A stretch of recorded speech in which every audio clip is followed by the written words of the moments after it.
Hi everyone, this is your Lakshya ma'am.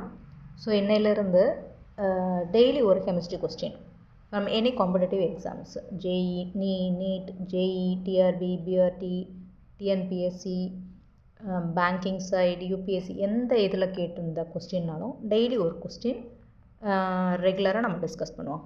ஓகேயா? So today first question.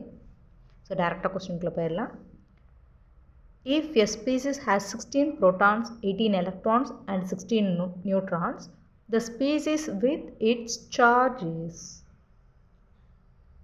So, number of protons, electrons and neutrons கொடுத்துட்டாங்க. என்ன species அப்படின்றத கேட்குறாங்க இல்லையா? So இதை நம்ம எப்படி ஃபைண்ட் அவுட் பண்ணுறது? ஸோ நம்ம பார்த்தோன்னே கண்டுபிடிச்சிடலாம், பட் இருந்தாலும் டீட்டெயிலாக நான் சொல்கிறேன். ஸோ ஃபஸ்ட்டு பாருங்கள். ஸோ திஸ் இஸ் ஒரு ஆட்டம். So 16 proton and 16 neutron in nucleus இல்லையா? என்ன நமக்கு தெரியும், number of protons which is equal to number of electrons which is known as their atomic number. So species which contain 16 proton means its atomic number is 16 which is also equal to number of electrons. அப்போது but நமக்கு கொடுத்துருக்கிறது வந்து 18 electronsனு கொடுத்துருக்காங்க. So actually it contains 16 electron but it gains 2 electron to attain their octet, to complete their octet. Due to the stability it gained 2 more electrons. So the number of electron becomes the 18. So அந்த 2 electrons தான் இங்கே indicate பண்ணி காமிச்சிருக்கேன். ஓகேயா? So நமக்கு தெரிஞ்ச atomic number 16. So 16 atomic numberனா the element is sulfur. So actually the number of electron is 16. It gained 2 more electrons. Now it becomes a 18 electron இல்லையா? So the species gain of electron means it attained a negative charge. So the species become S2 minus.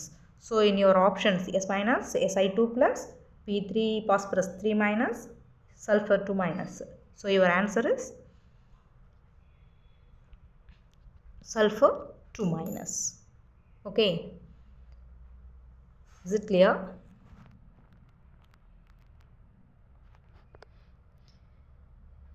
So your next question clear இருக்கா? இல்லை ஏதாச்சும்னா suggestions இருந்தால் உங்கள் கமெண்ட்ஸில் சொல்லுங்கள்.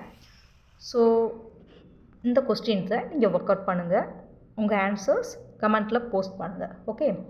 Which of the following transition elements has maximum ionisation potential? Options selenium, manganese, copper and zinc. Answer கமெண்ட்டில் post பண்ணுங்கள். So நாளைக்கு இதோட எக்ஸ்ப்ளனேஷன் அண்ட் ஆன்சர்ஸை பார்ப்போம். Okay, thank you.